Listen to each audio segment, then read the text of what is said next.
Joogeen dorgommicha yoo xumuru Qananiisaa Baqqalaa dorgommicha adda kutee baheera. Dubaraan Heleen Obriiti kan injifatee riikoordii fooyyessuudhaan injifatte bara 2003 riikoordii qabame. Sa'aatii 2 daqiiqaa 19 sekondii 51 fooyyessuudhaan Heleen Obrii kan injifatte. Kana alatti atileetonni Keeniyaadha sadarkaa itti aanaan kan isaan baani Shaaloon Leekoodii akkasumas Sheeliyaa Korer sadarkaa tokko hanga sadaffaatitti atileetota Keeniyaadha kan isaan dorgommii kanaan ba'an. Siifan Hassan dorgommii kanaan injifattiif eegamte sadarkaa 6ffaadha yoo baatu atileetiin Itoophiyaadha Goytotam Gabrasillaasee dorgommicha adda kutuudhaan baateerti. Maraatoonii Beejingitti Chaayinaatti fiigame dhiiran Lammii Biraanuu injifateera. Sa'aatii 2 daqiiqaa 8 sekondii 10 kan inni itti injifate. Dassaaleny Girmaa sadarkaa 2ffaadhaan yoo ba'u dubaraan Anchinaaluu Dasee sadarkaa 1ffaadhaan xumurteerti. Sa'aatii 2 daqiiqaa 26 kan isheen injifatte. Kan alatti atileetiin Keeniyaadha Maariyaa Kiipor sadarkaa 2ffaa yoo baatu Qooftuu Xaayir sadarkaa 3ffaadhaan kan isheen ittiin xumurte. Maraatoonii Istaanbul Tarkiitti fiigameenis ammoo atileetota ciccimoo kan isaa walitti fide. Atileetiin Keeniyaadha Rehantos Kilimo yoo sadarkaa 1ffaadhaan xumuru Dajanee Dabalee sadarkaa 2ffaadhaan akkasuma ammoo Safaaroo Walii sadarkaa 3ffaadhaan xumureera. Atileetonni Itoophiyaa 2ffaaf 3ffaadhaan kan isaan xumuran. Dubaraan ammoo Buzahagar Adaaree sadarkaa 1ffaadhaan akkasuma ammoo Soofiyaa Asaffaa sadarkaa 2ffaadhaan Tigisti Ganna sadarkaa 4ffaadhaan atileetonni Itoophiyaa kan dorgommii kanaan xumurani. Maraatoonii kan biraa Hanshuu Chaayinaatti kan ittiin fiigame Caalaa Dasoo dheeran yoo injifatu Niikolaas Keeroo sadarkaa 2ffaan baheera. Keeniyaarraa dubaraan Ruuti Aagaati kan injifate atileetii Itoophiyaadha. Odeeffannoowwan Pirimeer Liigii Ingilaandii wal qabatanitti yoo darbu Pirimeer Liigii Ingilaandii taphoonni torbee kurnaffaatiin kaleessa taphoonni 2 yoo taphataman Erling Haaland imala goolii galchuu kan itti fufee Manchester Cityin injifannootti deebi'eera. Kaleessa Itihaaditti Bournemouth waliin kan taphate Manchester Cityin goolii 3-1 mo'atee sadarkaa 2ffaatti ol siqe. Lammiin Noorway Erling Haaland daqiiqaa 17ffaaf 33ffaa irratti goolii 2 galcheera. Goolii kanneen lamaan Raayaa Cherkiidha mijeessee kan kenneef. Gooliin jalqaba inni mijeesse ammoo kubbaa qillee sara dhufte akkuma dhufteen addaan yookaan mataan itti bu'ee gara fuulduraatti mijeessee kan inni kenneefi. Goolii sadaffaa Manchester Cityidhaan Nico Orele galcheera. Kan Aston Villaadha Tyler Adams goolii kana kan inni galchee. Yeroo gooliin kun galchu goolii eega Manchester Cityidha. Donnarummaan balleessaa irratti hojjetame jedhee yeroo inni kufetti gooliin galchee ta'us garuu abbaan murtee balleessa sirratti raawwatamne jechuudhaan goolii kana kan inni mirkaneessee fi Manchester City egaa dirree isaa Itihaaditti taphoota 9 Bournemouth waliin taphate hunduma walitti aansee injifachuun riikoordii irratti galmeeffateera. Tapha kanaan Erling Haaland carraa hatriikii fi sanaa ol goolii galchuu qaba ture. Goolii eegan Bournemouth jalaa deebisaa kan inni ture gooliiwwan jajjaboo carraa Erling Haaland kaleessa itti fayyadamuuf qabu ture.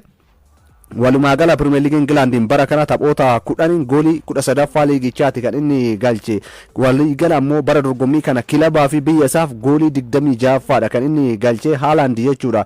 Yeroo goolii galchaa turetti gammachuusaa haalli inni ittiin ibsate keessumattuu maashina goolii yookaan ammoo roobootiidha nama yaada jedhu sana mirkaneessuudhaaf akka roobootiitti gammachuusaa sosocho'aadha yookaan immoo akka sosocho'aadha kan inni harka isaa duraaf duubatti sochoosaa gammachuusaa kana ibsachuudhaaf kan inni yaalee. Sana boodas sana boodatti haala kanaan gammachuusaa ibsachuun akka itti tole kan inni ibse Erling Haaland. Keessumattuu taphataan kun egaa imala Manchester City bara kanaa keessatti taphataa murteessaa ta'uusaa kan itti mirkaneessedha. Manchester Cityin taphoota Itihaaditti injifate irratti keessumattuu dirree Manchester City taphoota 4 walitti aansee goolii 2f sanaa ol galchuudhaan riikoordii kana dura Robbie Fowler akkasuma immoo Luis Suarez qabataniin taphataa sadaffaa ta'uudhaan isaa waliin riikoordii kana kan inni qooddate. Gooliiwwan 8 Pirimeer Liigii Ingilaandiin bara yookaan immoo 8 darban Manchester Cityin galche keessaa ammoo 7 Erling Haaland kan galche. Kana jechuun harka 65 goolii Manchester Cityin bara kana Pirimeer Liigiidhaan galche keessaa kan Erling Haaland. Walumaa gala goolii 98ffaa Pirimeer Liigii Ingilaandii kan inni galche. Goolii 2 qofatu hafa Pirimeer Liigii Ingilaandiin goolii 100ffaa Manchester Cityidhaan galchuudhaaf. Taphataan kun Haaland kilaboota waliin taphate keessatti keessumattuu bara kana kilaboota 20 Premier League England jechuu keessa kilaboota kanneen 20 keessa kilaboota 10 caalaa goolii galcheera. Kilaboota 10 qofatu Haaland caalaa goolii galche bara dorgommii kanaan. Pep Guardiolaan taphicha booda nuti hojiin keenya kubbaa isaa mijeessuudha, inni kana immoo akka inni goolii galchuudhaaf yookaan immoo goolii galchuu irratti akka inni homaa hin komatamne ni amanna jechuudhaan, garuu taphattoonni biroos haala kanaan of qopheessuu qaba, isa qofa irratti hin hirkannu jechuudhaan kan inni dubbate. Raayaa Cherkiin taphichaan boodas ani hojiin koo guddaan Haalandiif haala mijeessuu kubbaawwan mijeessee kennuudha jechuudhaan kan taphataan kun goolii galchuudhaaf ga'umsa qabuusaa ragaa isaa Pep Guardiolaanis Raayaa Cherkii akkasuma immoo Nico Orel taphattoota kanneen jajeera. Gama biraatiin kaleessa Manchester Cityidhaaf Rodriin jijjiiramee Bernardo Silvaadhaan gara taphaatti seeneera. Kun isaaniif oduu gaariidha jechuun ni danda'ama. West Ham 3-1 Newcastle injifateera. Lucas Paqueta akkasuma Steven Botman garee ofiitti irratti goolii yoo galchu Thomas Tuchel goolii sadaffaa kan West Ham United dabaleera. Kanaanis ifama Newcastle taphoota 8 dirreedhaan ala osoo hin injifatin yoo imalu deeggartoonni Newcastle itti qoosaadha kan isaan turanii. Kan West Ham illee isin dirree keessanitti taphoota injifachuu dandeessu jechuudhaan Eddie Howe kan isaanii qoosaa turan. Har'a Premier League England kanaan itti fufuudhaan Everton Sunderland waliin kan isaanii taphatanii torbee kurnaffaa liigichaa kanaan sanbata taphoonni eegalan imala Arsenal cimaa bara dorgommii eegale kan inni itti fufe goolii 2-0dhaan Burnley mo'ateera. Premier League England taphoota 5 walitti aansee injifatuu isaati. Arsenal taphoota 7 gooliin osoo ittiin galin kan bahe. The Gunners dorgommii hundumaan taphoota 9 walitti aansee injifachuu isaati. Arsenal tapha keessumattuu sanbataa kanaan Arsenal kubbaa dhibbeentaa caalu to'ateera. Kana alatti kubbaa qilleensarraati kan inni galchee gooliin 12ffaa kubbaa rukuttaa rogaati irraa dhufte kan immoo kubbaa addaantiwwan set piece isa jennuun kana Arsenal kan inni bara dorgommii kana galchee taphoota 10 darban keessa Arsenal ammoo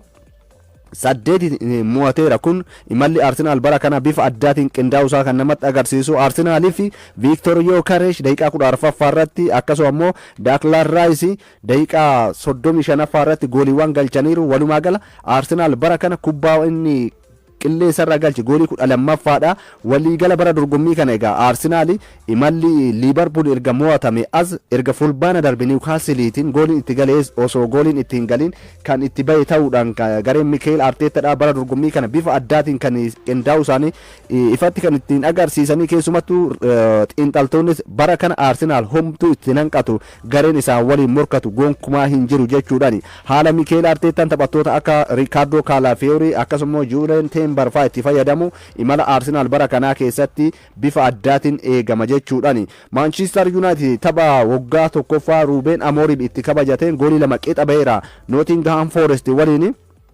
Keessumattuu goolii Casemiro galcheen dursaadha kan ture Manchester United. Sanaan booda garuu goolii 2 daqiiqaa 2 keessatti Morgan Gibbs White akkasuma immoo Nicolo Savonan galcheen kan ittiin durfamaatiin ture. Sana booda Amad Diallo goolii galcheen 2 qixa kan isaan ittiin baani. Kanaanis Manchester United waggaa tokkoffaa Ruben Amorim injifannoodhaan osoo hin taane qixa bahuudhaan kan eegale. Darbiin Londoniin Chelsea goolii 1-0dhaan Tottenham injifateera. Joe Pedro goolii kan inni ittiin galche. Tottenham dirree ofii irratti taphoota injifachuun kan ittiin ulfaate ture dorgommii bara kanaatiin. Taphoota birootiin Brighton 3-0dhaan Leeds akkasuma immoo Crystal Palace 2-0dhaan Brentford taphoota injifatanii. Fulham 3-0dhaan Wolves injifateera. Taphoota Premier League England kanaan Arsenal qabxii 25, Manchester City 19, Liverpool 18 itti aana. La Liga Spain kaleessa Barcelona 3-1 Elche yoo injifatu Rafinha, Marcus Rashford, Ferran Torres gooliiwwan tokko kan Barcelona dha galchaniiru. Garaagarummaa Real Madrid waliin qaban gara qabxii